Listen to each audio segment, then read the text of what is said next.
Bismillah,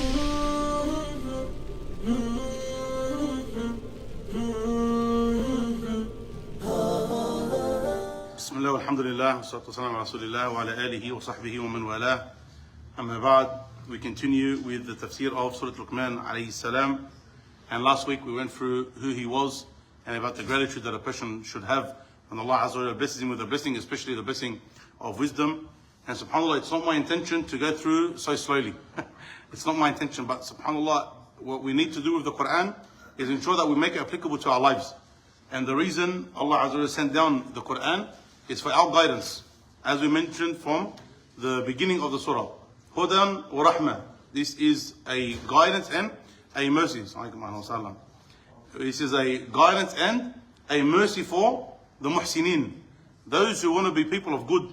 People who are perfectionists to the best of their ability when it comes to their acts of worship. So it's important that we make the verses relevant to our lives.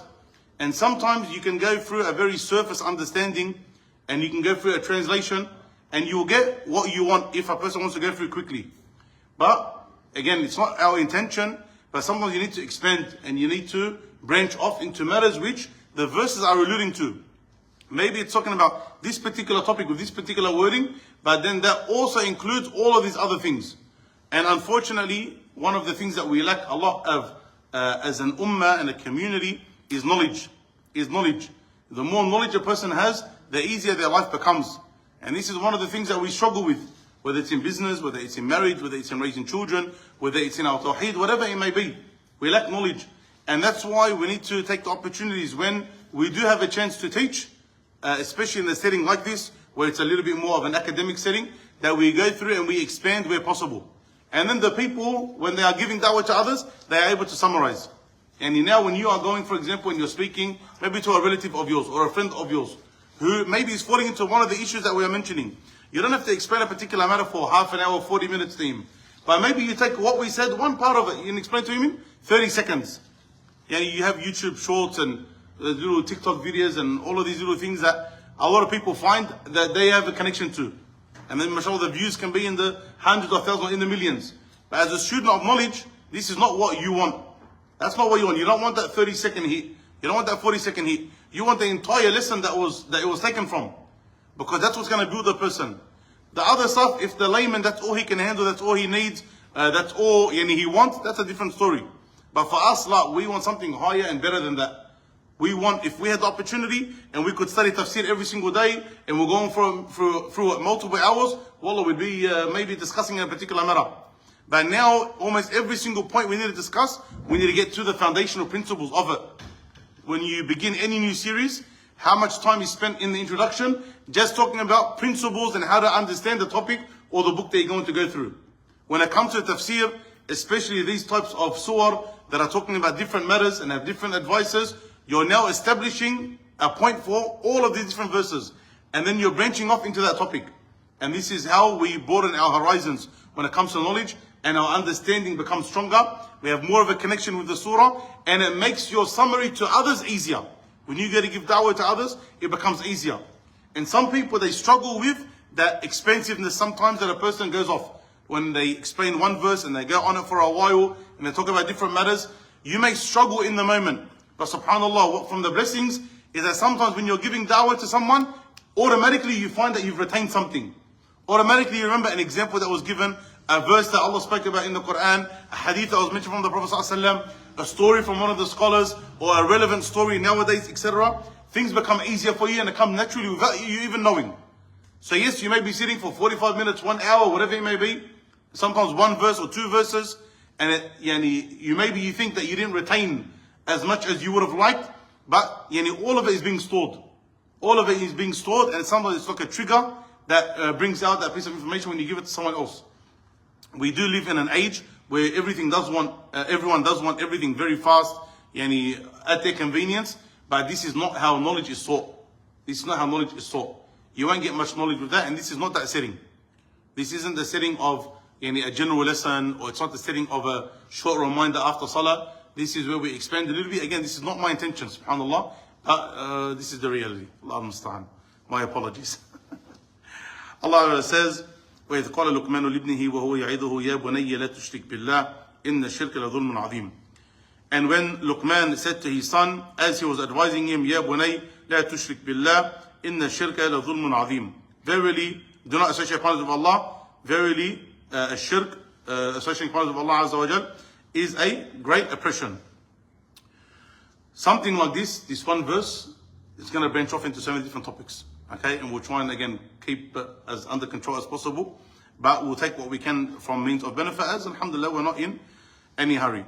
وإذ قال لقمان لابنه, once Allah Azza wa Jalla told us who Luqman alayhi salam was, and Allah Azza wa Jalla praised him and gave him that commandment that once you have this now in you, you are to show gratitude to Allah subhanahu wa ta'ala. Now he is going to use that blessing to advise others. Remember we said when it comes to Allah Azza wa Jalla blessing you with something, you thank Allah Azza wa Jalla for that blessing so that it should get you closer to Allah. Then you use that blessing only in the halal, in a manner that is pleasing to Allah Azza wa Jalla. And if you can, pass on that blessing to others, or use that blessing also for the benefit of others. If you have wealth, for you to pass it on. If you have authority, for you to pass it on. If you have a lot of knowledge, for you to pass that on. This is one example of Luqman alayhi salam doing that. He has that goodness in him, he has that beneficial knowledge in him. Now he's going to pass it on to who? To the most important person, or the most important group of people, first and foremost, who is your family. They are your family. Okay, وَأَنذِرْ عَشِيرَتَكَ الْأَقْرَبِينَ. Allah Azza wa Jalla told Muhammad sallallahu alaihi wasallam, and he give warning first and foremost to your close family, your close tribe, the ones that are around you first and foremost. Then you expand after that. You have a lot of people, unfortunately, when they want to give da'wah, you find them giving da'wah to everyone, and you look at their own family and how bad and wretched their reality is. And it's not the way of the believer. A person should not neglect his family, ever neglect his family. Of course, you might not have ultimate control. You might not have ultimate control over everyone in your family. Allah does not burden a soul more than he can handle. You are not accountable for every single individual. But have you done in the best possible manner your duty in calling the people to the right way? This is a major question. Especially those that you are responsible for. Yani your wife and your children. Some people, they will give so much time outside of the house that their own internal affairs are completely shocking. No knowledge, sometimes no prayer, it could be no hijab, involved in a lot of haram practices, sometimes involved in innovations, major issues. Here, Luqman alayhi salam is giving advice to his son. You as an individual, the ones that you should be giving da'wah to first and foremost, your family, your close friends. Then you expand. But to go out and to neglect them, this is a major issue. Al-maw'idha is a reminder, وَهُوَ يَعِظُهُ al-maw'idha. This is a reminder that a person gives, and there is a leaning to a fee or a warning. Jazakallahu khairan. There is a leaning to a fee or a warning here. When someone gives a maw'idha, there is a reminder, but there is a leaning that it is involving a warning about a particular matter, or trying to put fee into the person's heart. When it comes to us giving da'wah, do we want to give people good news, glad news, or do we want to strike fee? We need to have that balance. Allah Azza wa Jalla referred to the Quran as mathani. Mathani, yani it comes speaking in pairs. It comes speaking about both matters. Good and bad. For example, it speaks about paradise, speaks about the whole fire. Speaks about kufr, speaks about iman. It speaks about both matters. So we need to be balanced in our approach when we give da'wah. And then at times, and this is part of a balanced approach, there are times where you need to focus on something more than something else. There are times where you need to speak about fee more, the hellfire more, the punishment in the grave more, ma'ishat danka, problematic life more. And then there are other times where you need to speak about the mercy of Allah, the rewards from Allah, happiness in this dunya, the paradise, goodness on the day of judgment. You need to find that balance. And this is part of the hikmah that we were speaking about last week, that the da'i needs to try and have, that he needs to know how to put the right thing in the right place at the right time. If I'm speaking to someone, for example, who wants to repent to Allah, why am I speaking to him about the hellfire? Man, he really wants to repent. He's scared of all of the sins that he committed. This is where you speak about the mercy of Allah and tell him about the ayat and the hadith and the stories of those who have got the mercy of Allah Azza wa Jal, to give him hope. Someone's on his deathbed. You speak to him about the mercy of Allah. Sometimes there are some people that are very sensitive. And if you speak about the punishment, they're going to get waswas. So you might need to speak more about the mercy of Allah. Then you have the opposite. Sometimes maybe a person may be very arrogant. Maybe you need to speak about the punishment of those who have pride, about what the reality of pride is in Islam, what Allah says about pride. As an example, the stories of those before us who had pride, where pride can lead an individual. Sometimes with those people, you need to use the opposite. Sometimes you need to humble them, you need to break them. And sometimes if you try and give force with force, it won't work. But you put a little crack in it, and it crumbles. And that may be any verses or stories about the mercy of Allah. Every person's different. Every person's different. And part of your job as a da'i is to approach it in that reality. When you are speaking to a crowd, obviously you need to speak to the overwhelming majority, generally speaking. Now that which is appropriate to everyone. But when your da'wah is personal, it's interactive with a person, or someone is coming to you for advice or whatever it may be, your approach needs to be very specific. It needs to be tailor-made to them. We gave an example or a parable on the talk on Saturday about parenting and raising a family. That you as a parent, you're like a tailor. You're like a tailor. You do not, a tailor, you don't make everyone's size the same. You have to make sure the cloth, you've cut it and you've portioned it according to the individual that is going to be wearing it. Same thing when it comes to you as a parent, you're doing the same. You're tailoring your parenting to every single individual child. And it's detrimental if you try and make every single child's parenting the same. He may need something that they don't, etc. Even more important is you as a da'i. And this is a very, very, very effective da'i. And you find a da'i that fails a lot, it's usually because he doesn't know how to interact with the people on an individual basis. Whereas the Prophet ﷺ, he was an expert and one of the most, not one of the best when it came to this matter. If he's dealing with someone harsh, he knows how to do with him. Dealing with someone soft, he knows how to do with him. Dealing with someone educated, he knows how to do with him. Someone with high iman knows how to do with him. Everyone the Prophet ﷺ knew how to interact with. Everyone the Prophet knew how to interact with. And this is also part of the reasons why you have so many ahadith where people are asking the Prophet ﷺ for advice and he tells them a particular matter. Ya Rasulullah, what's the best to do here? Ya Rasulullah, what should I do in this case? Ya Rasulullah, if I have this, how should I go about it? And you find different answers for different people. Part of the reasoning behind that is because the Prophet ﷺ is tailoring the advice to that individual. Yes, it's good. Yes, it's halal. But this person needs this more. This person needs that more, etc. لا تغضب. Don't get angry. If a person never gets angry, what am I going to tell him as an advice? لا تغضب. That's wasted advice. Yes, of course, it's good. It's beneficial. It's Islamic. But is that what he needs? Maybe he prays, but he needs to pray sunnah prayers. Okay, maybe he prays, but he's very stingy when it comes to sadaqah. So you need to tailor that advice. Naam. And Luqman alayhi salam, in this particular case, is giving his son a maw'idah. He's giving his son this reminder. And a person, whether it's to their children or anyone else, needs to ensure that they tailor it the right way. Ya bunay. This is in Arabic, Surat Tasghir. Okay? Ya ibni is the norm. Oh, my son. Ya bunay is you saying my son, but in like a cute way. Okay? Like my son, but in a cute way. Tasghir. Okay? This is very important in terms of the relationship between the father and the child. There's affection there. When we speak about parenting, we can go on like a whole own series. Maybe inshallah we'll do that as a series next, inshallah, Allahu A'lam.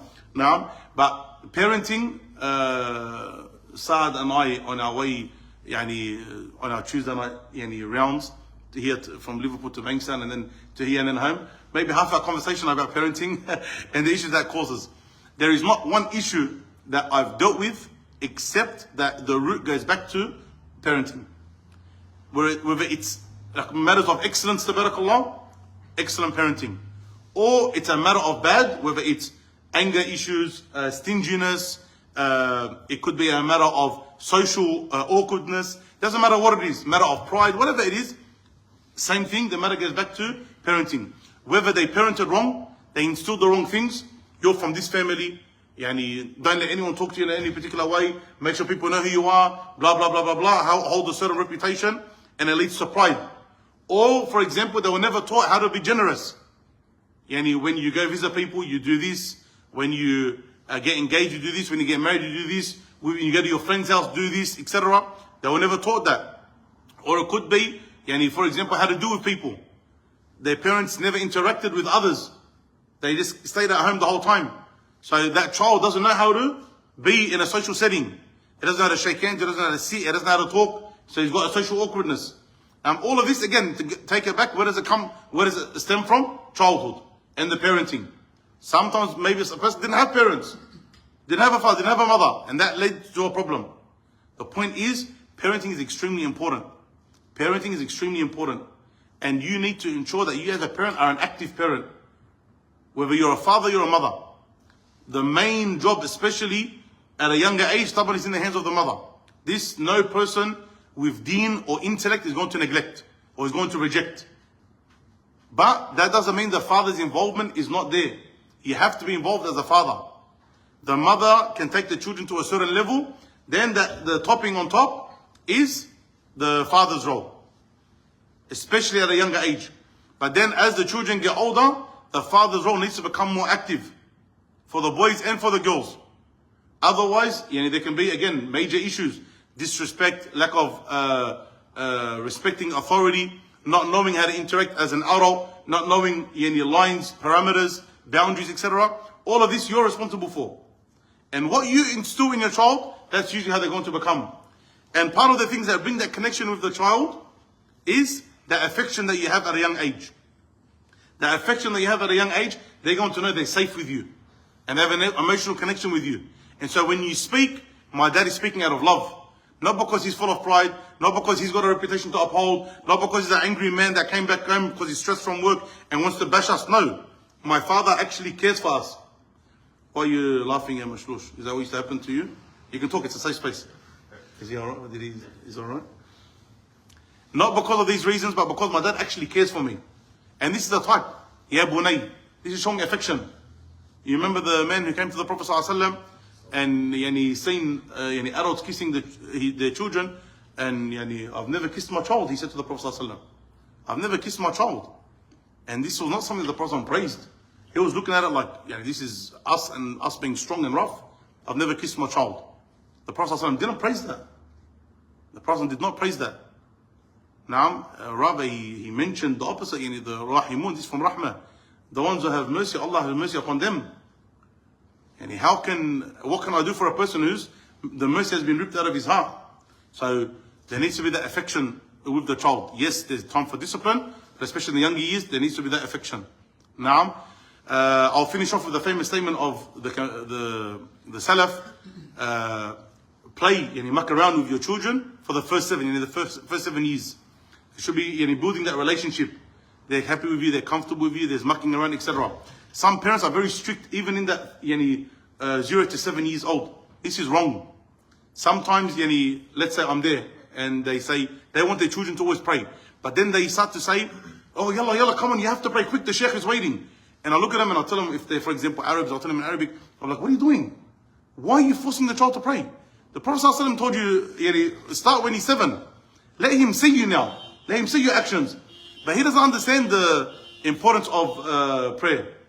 He doesn't understand that if he does wrong, if he doesn't pray, he doesn't understand that now. So why are you forcing him to pray? Don't force him to pray. Rather, you're going to make him dislike the religion.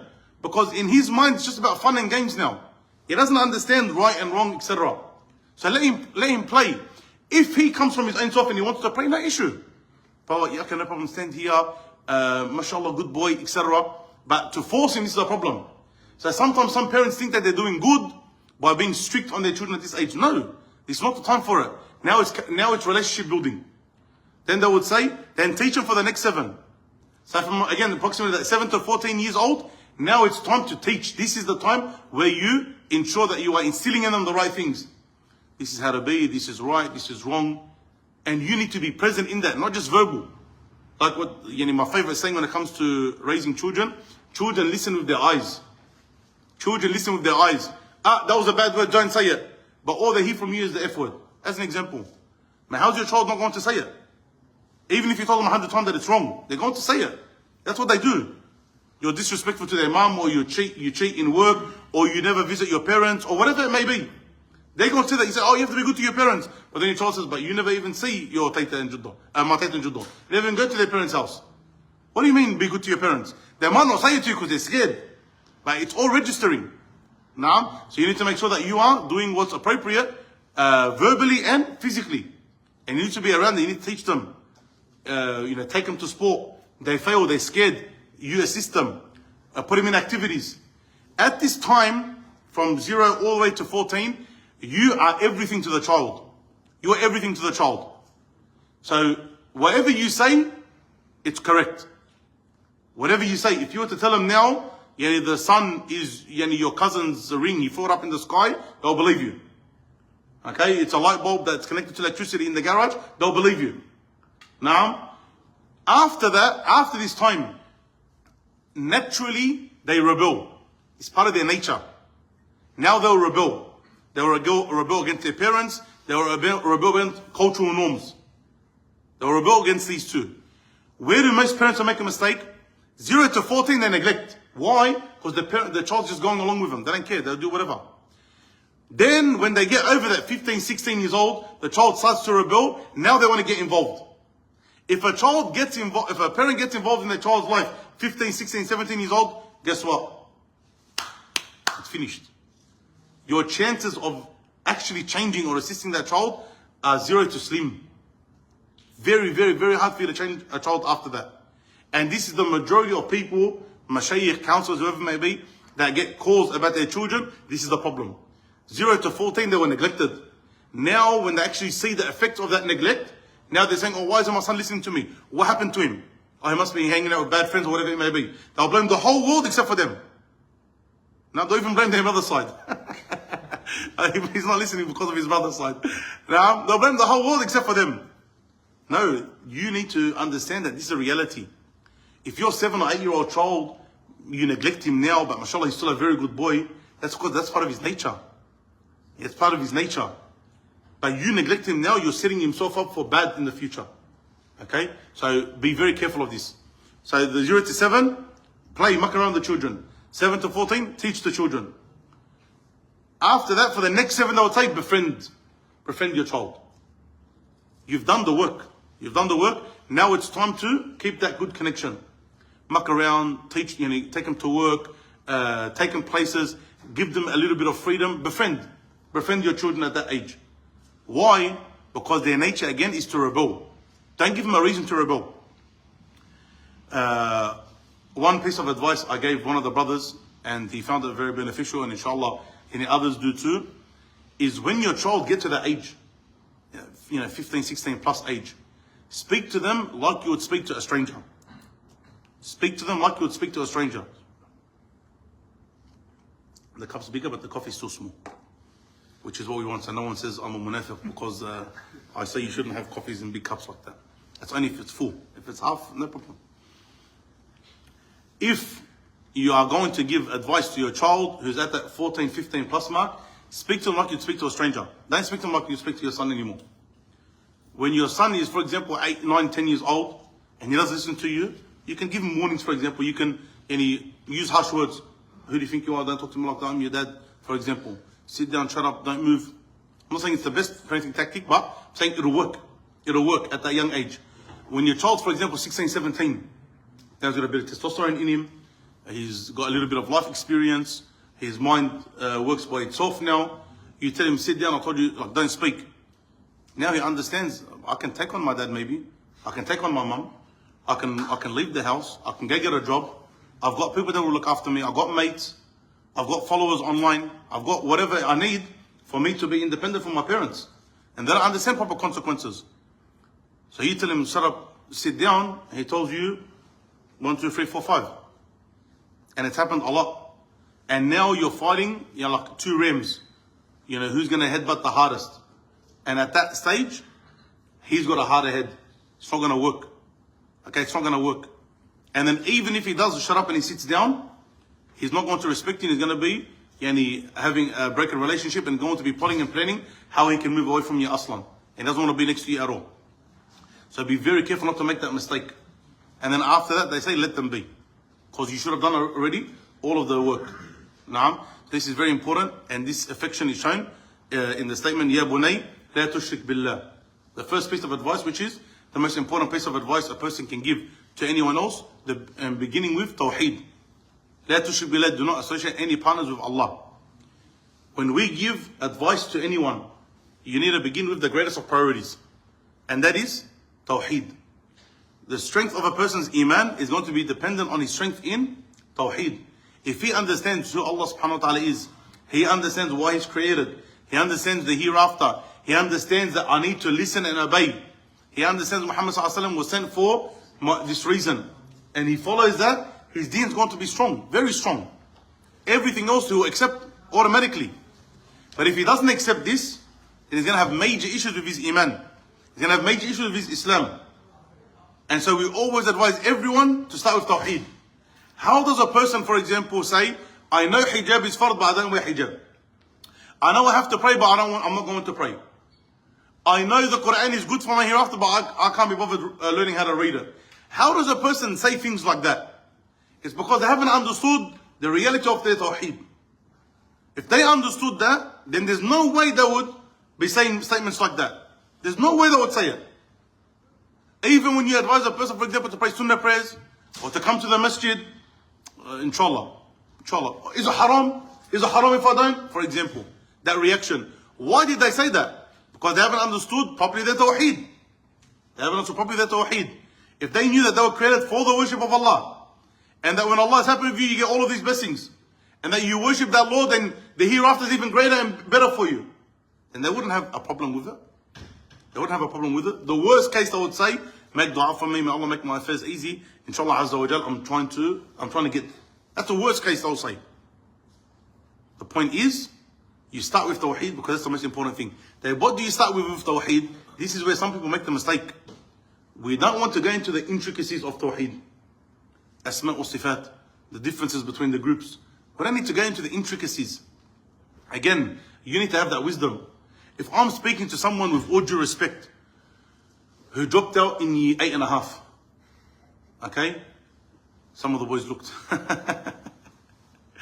If you're speaking to someone who, like intellectually, he's a simple person. He's a simpleton.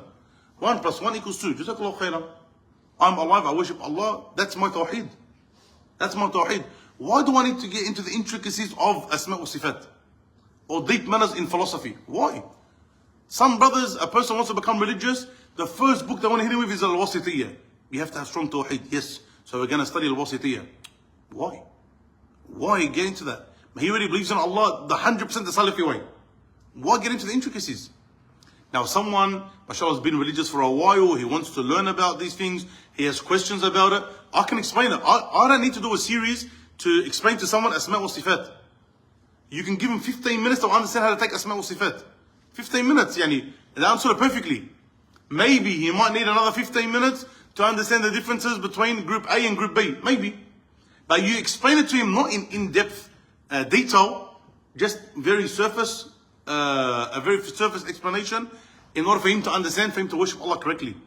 Someone else, very academic, they can't sleep unless they understand it. Maybe for someone like that, it's a different story. Okay, again, you need to know who you're speaking to. You need to know your crowd. You need to know your crowd. When we say Tawheed, we're not talking about the intricacies. We're talking about the general understanding of a person knowing who their Lord is and how to worship that Lord. Who that Lord is and what the purpose of their creation is and how to worship that Lord. And then obviously linked to that is the worship of the following of Muhammad sallallahu alaihi wasallam.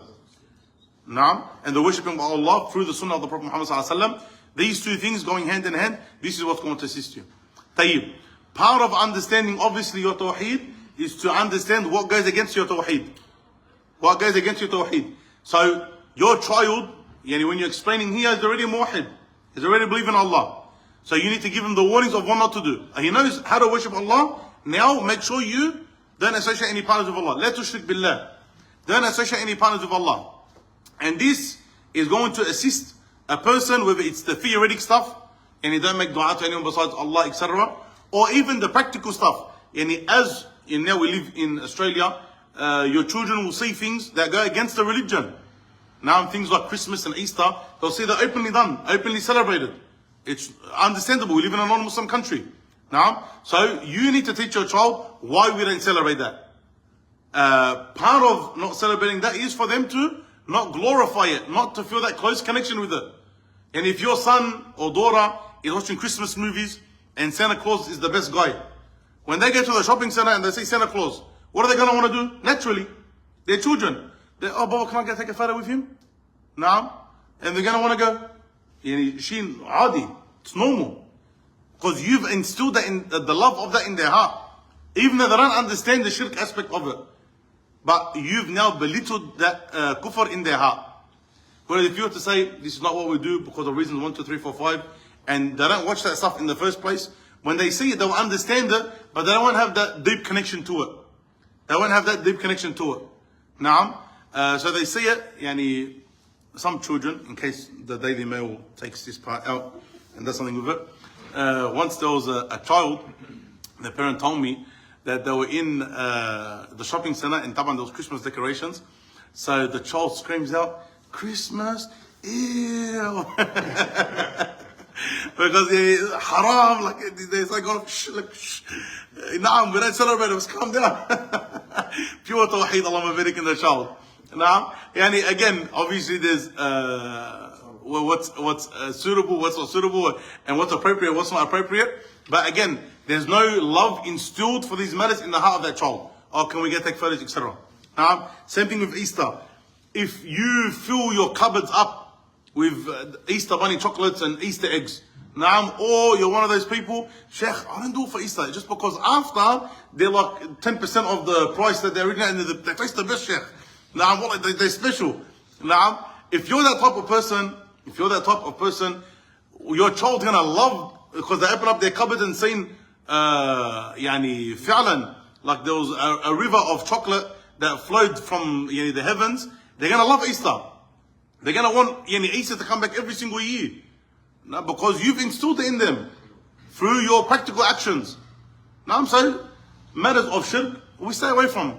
Same thing when there's a love. When there's a love for particular things which are haram, like kufr or shirk, like magic. Okay? Again, if your child has all the Harry Potter books, and they've watched in all the Harry Potter movies, what's going to stop them from getting a wand? Okay, and you always see the kids, they get like with a pencil or whatever, and they do like the abracadabra, and they do the whatever it is, also it is, naam, and the spells that they put on people. This is a glorification for magic. This is a glorification of magic. So when the Sheikh says that magic's kufr and haram, Sheikh, is it really that bad? Is it really that bad? Or if you even allow matters of, they call themselves magicians, but like the ones like the tricksters, the ones that are in one place and they do things which are impossible, when you allow also that thing to be entered into your house and appreciated, later on, when they start to understand that there is actual such thing as sorcery in Islam and working with the jinn, you have many children that have now an intrigue to say, man, should I actually try and speak to the jinn to get some of this stuff done? And ayadhan billah, people do take that path. Where did it start? Where did those ideas start? From a young age when they had a love for it. There was an intrigue for it. So you mean actually that the jinn can actually help me fly around? No way. Mad. How do I get there? Kufr. Now they actually have a question, they actually have a conversation with themselves. Is it worth me, ayadhan billah, committing kufr so I can fly around to get to the hellfire forever? And some people choose yes. Ayadhan billah. Some people choose yes. How does that come? Comes through a lack of tawheed and a love for shirk, ayadhan billah. Or a love for matters of kufr. And the only way to get there is through the path of kufr. So sometimes they choose kufr. Okay, you need to be very, very, very careful. Very, very, very careful. And this is the number one thing that we start off with. A lot of parents will prioritize a million things. They won't prioritize matters of tawheed and staying away from shirk. Be very careful when it comes to these matters. Teach your children and be appropriate. Again, be appropriate with your child. Don't, if he's a young boy that is very basic in his understanding, don't get into detail. Young girl, she doesn't need that now. Don't get into detail. Just establish the basic principles. And then as they get older, it's more appropriate, you can get into more detail. In the shirk, la dhulmun adhim, verily shirk is a great oppression. A great oppression to who? Who's a great oppression for? Yourself? How? Jayyid. It's a great oppression to you and to Allah subhanahu wa ta'ala. A great oppression to Allah subhanahu wa ta'ala because you haven't given him his right.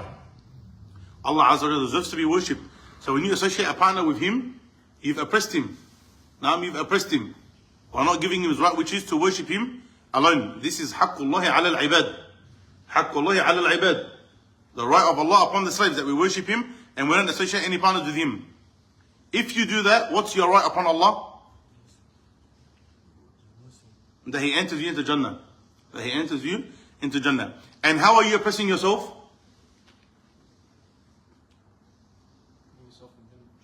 Good. Because when you associate partners with Allah, you're putting yourself in harm's way. Yani you're putting yourself, ayadhan billah, on the path to the hellfire. You're putting yourself on the path to the hellfire, that if you were to die upon it, you will never get forgiven. Shirk is extremely bad. If a person commits an act of shirk, now this takes him outside of the fold of Islam, all of his good deeds are wiped away. All of his good deeds are wiped away. And if he was to die upon that state, in a state of kufr, he will never be forgiven by Allah subhanahu wa ta'ala. Shirk is the only sin that if a person dies upon, he will never enter the paradise. You have major shirk and you have minor shirk. Major shirk means outside of the fold of Islam. Minor shirk means you're still a Muslim, but you've committed an act worse than a major sin. You've committed an act worse than a major sin. For those that remember the course that we've done, and we mentioned a lot of these matters, like in the Nawaqid al-Islam, we mentioned a lot of these matters. Shirk is not just a person prostrating to Allah subhanahu wa ta'ala. We said there's two types of shirk. What are they? Not shirk asghar and shirk akbar, in terms of what shirk is, the reality of shirk, or how a person commits shirk. We said there's two types. Through action and